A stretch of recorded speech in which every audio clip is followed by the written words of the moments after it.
Incidente mortale nel pomeriggio a Cortellazzo in via Colombo, lungo la provinciale che collega la frazione con Jesolo Paese. L'auto guidata da un 23enne si è scontrata con un furgone. Entrambi i mezzi sono usciti di strada completamente distrutti.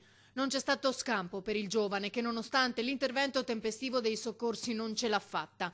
L'impatto è stato talmente violento che ha perso la vita sul colpo. L'allarme è scattato verso le 15. Sul posto sono giunti i sanitari del 118, oltre ai vigili del fuoco, che hanno messo in sicurezza i veicoli ed estratto dall'auto il 23enne che era rimasto incastrato nell'abitacolo deformato dell'utilitaria. Ma ormai non c'era più nulla da fare.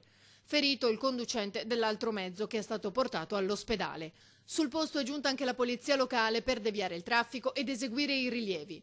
Un altro grave incidente è avvenuto nella notte lungo la statale 14 Triestina poco prima dell'1, a pochi passi dalla discoteca California, al confine tra i comuni di Musile e Meolo. 3 le auto coinvolte, di cui 2 finite nel campo sottostante. 2 persone sono rimaste gravemente ferite nell'impatto, ora ricoverate nell'ospedale di Mestre in prognosi riservata. Altre 6 sono state accompagnate negli ospedali di Treviso e San Donà di Piave in condizioni meno gravi.